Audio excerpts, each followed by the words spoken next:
It's DJ Ash Noble here. Welcome back to another live. We only did one yesterday, and I'm doing one again today because we have a gig announcement. So I'm going to announce a gig to you, obviously, but I'm looking forward to this one. And my phone is going to do bad things, and it was going to fall over. Um, so yeah, so gig announcement, always exciting.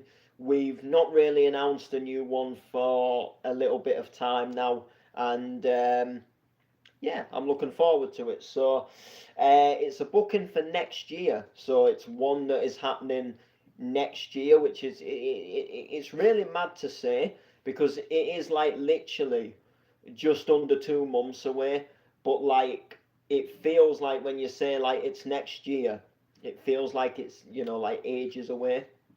But like next month, it's the final month of the year, so you know. So on the 26th of January, I am making my return to Sheffield to gig. So you might remember earlier this year I made my debut in Sheffield and I gigged at ELL's birthday bash. It was an event for ELL for his birthday, and he booked me, which it blew me away. I was proper like buzzed and honoured about that.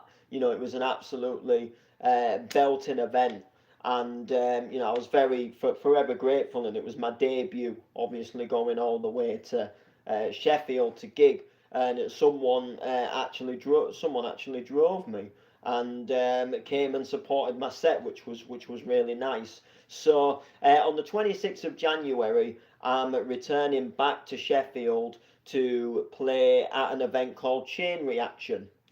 Now, Chain Reaction, they're not a new brand. They're an old brand that have been putting events on for quite a lot of years, but they actually took a break and they came back recently with like a relaunch, and sort of over the past sort of nearly the past year, they've been supplying events and they've been putting some wicked nights on.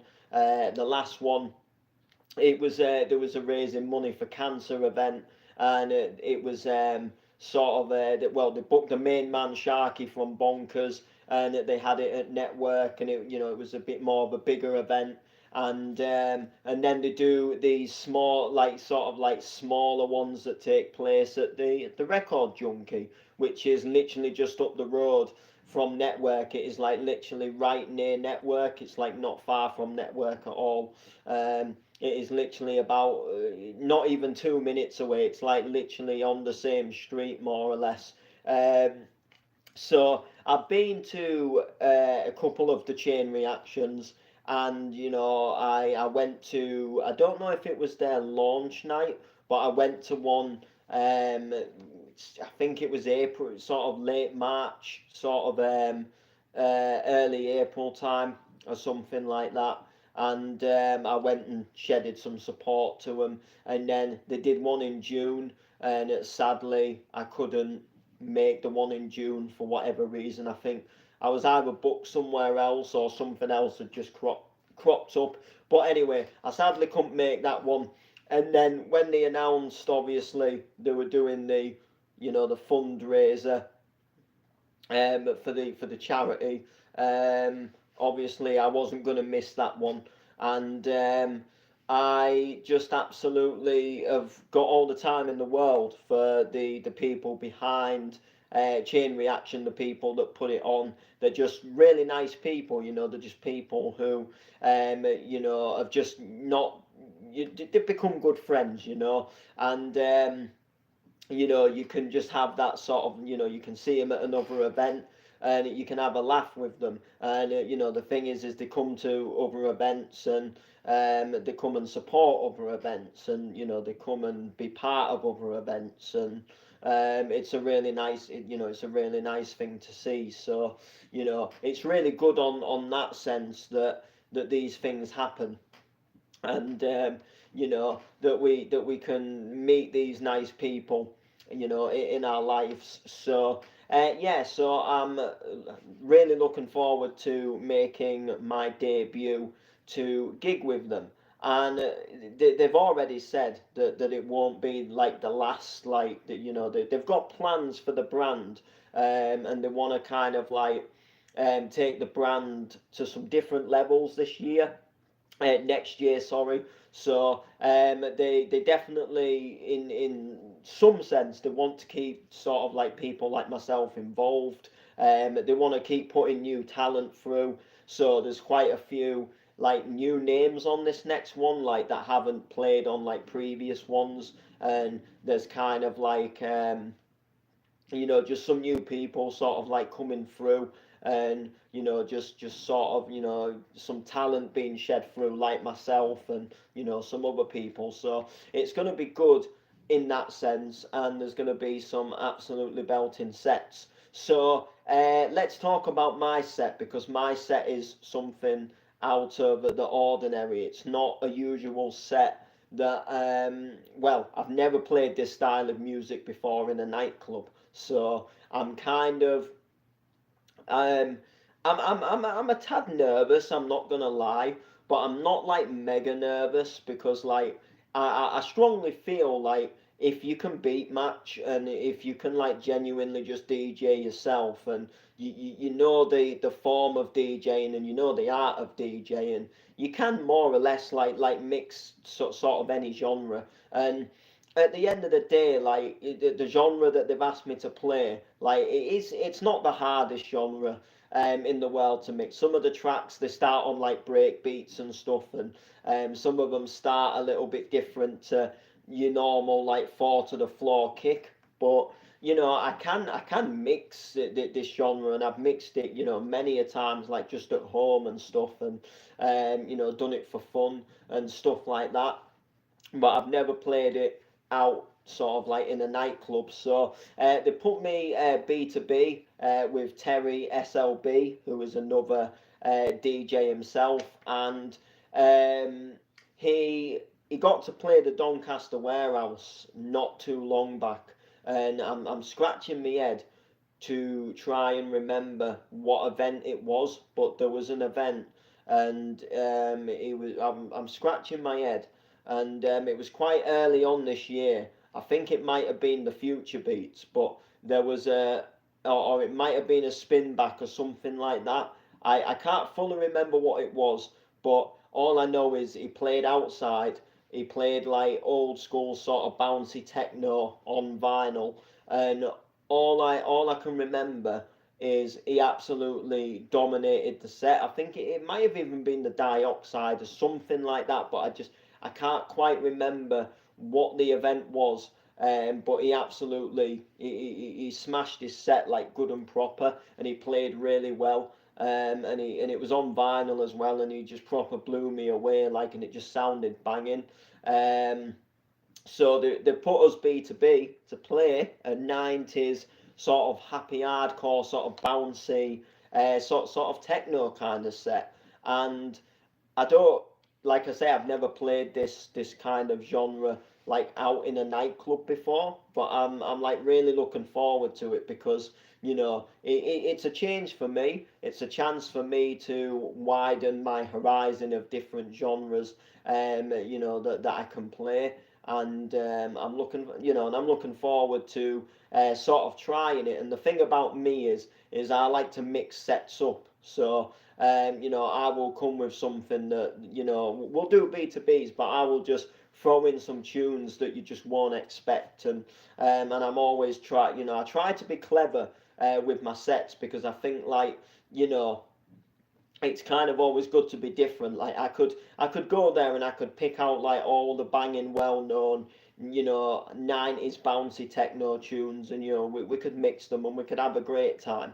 And don't get me wrong, there's nothing wrong in doing that, but I kind of feel like, for me, like, no, I want to go kind of like a little bit different. And what are people making now in terms of bouncy techno? And let's play like newer remixes of the old sound, if that makes sense. And let's find tracks that that do something a little bit different, and tracks that people just aren't going to expect to hear. And let's take things to sort of like new levels. Like when I play bounce sets, I sometimes go into like Scouse House tunes, and sometimes go um into like hard dance tunes and stuff like that. I don't necessarily just stick to that same sort of like donk beat like all the way through a set. I like to go into something a little bit different, and when I'm playing hardcore, I like the heavier drops, the happy hardcore drops. I like going into dubstep drops and rave break drops and D&B drops, and that is the kind of sort of like the person, when it comes to like DJing and music, that I am. And I think it's just because I've got a love for so many different types of music that just kind of playing that one sort of like sound all the way through just gets a little boring for me. And I just think it changes the setup, and it makes it sound just that little bit more interesting.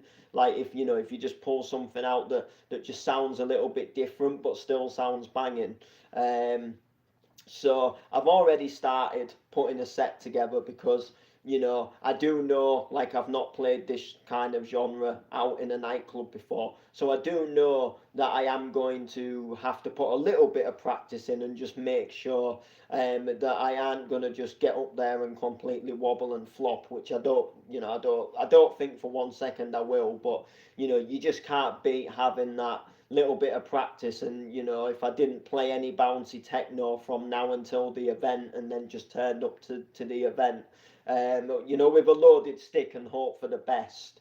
Not only that, when you don't necessarily know all the tunes as well, so you don't know necessarily where's going to be right to bring the next track in.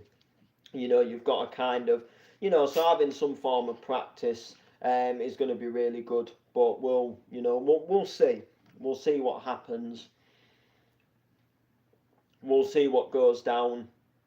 But yeah, so there's great talent on the lineup. Um, MCs, there's like Nats, there's Space, there's Marcus. So that's going to be absolutely buzzing. And someone actually left a comment and tagged me in the comment, and it said that they actually want them MCs on my like it would be the set of, like they reckon if me and Terry had them MCs on our set, that we would play the set of the night. And I thought, like, whoa, hold your horses there, like, you know. I mean, don't get me wrong. I'm hoping we go up there and we smash it, but I don't think personally we would play the set of the night. Just but yeah, I mean, you never know. I mean, and that's not me doubting myself. That's just me not trying to sound like, oh yeah, we'll easily play set of the night. I'm not that kind of person. Um, as long as I do a good set and they're happy with the set and I enjoy myself while I'm up there and the ravers are dancing to it and we don't completely clear the dance floor, to me that is, thumbs up, positive set kind of thing. So it'd be really good. I'm looking forward to it. I've been excited to announce this one for a while because it was kind of out of the blue. It was one of them like unexpected but yet kind of exciting, um, you know, events to announce. Like, because like I didn't like I always had that like feelings, and they always said like we'd like to put you on, we want to book you sometime, or we'll get you on an event one time kind of thing. um and a lot of people say that, there's actually a bounce event that a good nearly 2 years ago now told me that they were going to put me on the next event, and they have literally ran like probably about another 3 or 4 events since then, and I've never been put on them. And then like they always say, like, we're going to put you on the next event, and then it never happens. And you get it all the time. Promoters, you're at an event and the promoters had a skinful, had a bit of a drink, and before you know it, oh, we're going to book you at the next event, and then it never happens. So sometimes I always try to take it with like a pinch of salt, and I always leave my sort of like dates and my sort of like margin, my horizon sort of open, because I could turn down a booking and say, oh well, this event's supposed to be booking me on that date. No, like if they've just told you something like half drunk in the smoking area of a nightclub, the chances are that they've probably forgotten by the next morning that they've actually said that to you, and then they'll just go back to doing things how they always do it and who they always book, and how they always sort of like run things. So I know they'd always said about putting me on, but I just obviously wasn't kind of like, not in a bad way, but I wasn't holding my breath, and like I certainly was none the wiser about any sort of time frame when they wanted to put me on as such. It was more just, we'll get you on sometime next year or something kind of thing. And then one day I'm sat eating a sausage sandwich, and Sean rings me, and I'm thinking, hang on here, why are you ringing me? What are you ringing me for? And books me. So I was obviously, obviously buzzed about that. So it should be exciting. It should be fun, and I'm looking for, like I say, I'm looking forward to it. I'm looking forward to seeing how the brand sort of goes this next year as well. That'll be a really cool thing, and I'm behind the brand every step of the way. You know, when I'm a part of a brand, or like if a brand sort of, it gives me that sort of like that opportunity of a booking. To me, I feel like it's right that I promote and I share where I'm playing, and then if they put the next event up, and I'm not maybe playing the next one, I can say I played the last one, it was absolutely banging, make sure you get to this one. And if I'm free, I'll go and shed my support. They gave me a booking, so I'll continue obviously supporting the brand, so hopefully they'll give me another booking in the future. You help them and they'll help you, and that's sort of, in my opinion, like how it should work. And that was why, when Bounce to You Drop used to book me all the time, I promoted them to the moon and back, because they gave me good opportunities. They gave me sort of like, I'd say at the time when I got booked for their first event, their launch night, it was that was, for me, it was probably one of the biggest bookings I'd ever taken at that time. It was a step up for me. It was like, it was a big booking for me. It was a big opportunity. It was a big chance. And I was very grateful for it. It was that first time of sort of not just playing in like, a little small room two of a night that doesn't really get busy, to sort of opening up to a night that gets absolutely rammed, and some of the biggest names in music sort of headlined the show. There was Club Filler, there was Charlie Bosch, there was John Neal, absolutely smashing it. And then, to be asked to go back again and, be warming up for Ian Van Dal and stuff like that. It was good times, and it was great opportunities. And it really, oh, sugar, ay, ay, ay, I got cramp. I got cramp, right there, like a sharp shooting pain. I think it might come back. I don't I don't feel like it's gone fully.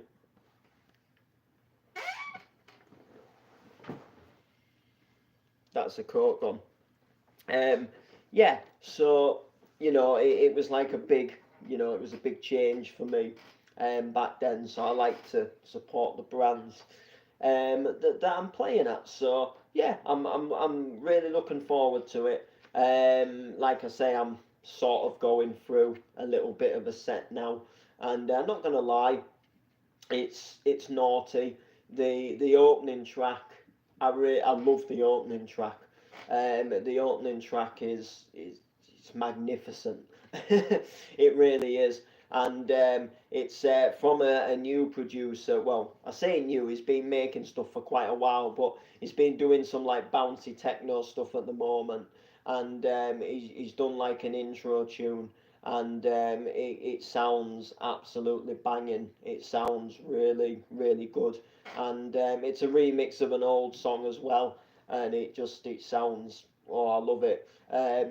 What he's done with it, the way he started the intro tune, it's like a really, it's a goosebumps moment. When I first heard it, I remember I downloaded his pack one night. It was late, and I just had the headphones on, and I just clicked on the first track. Said "Choose Life," so I clicked on it, and oh my days, like the feeling, and it was like I think it's taken. I can't remember where it's from, but I'm sure it comes out of a movie. And anyway, he's took this like speech out of a movie, and then he's had like part of an old classic song like gradually fading in, sort of while this guy's talking. And it was a proper goosebumps moment because you can hear it sort of like just slowly coming in the background, and it just sounded like it sounds really good. And it's just like a proper hands in the air moment, just a proper like, oh my god. Yeah, just sounds really good. So I can't wait to start the set with it. Just, the MCs are gonna be like, make some noise for, the Ash Noble B2B SLB, or whatever it'll be. And then I'll just press play on this intro track, and it'll just come in, and it'll just be absolutely yeah, it'll be absolutely, oh, it'll be phenomenal. It'll be really good. So I'm really looking forward to it. So yeah, so 26th of January, Record Junkie, Sheffield. By the way, if you don't know, it's a record shop as well. So like downstairs, they have a music shop, and the music shop is actually pretty wicked as well. Like I had a look in there once.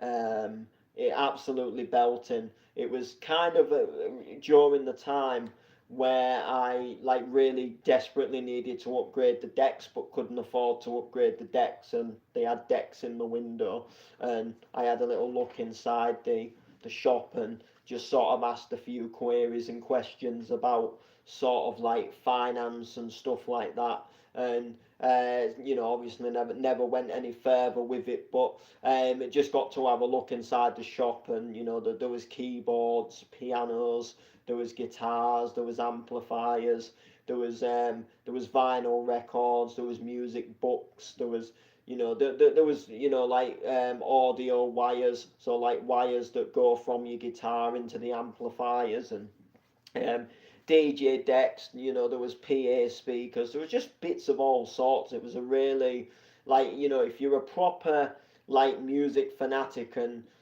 like me, I've just got a love for music in itself, so I can spend hours inside of a record shop.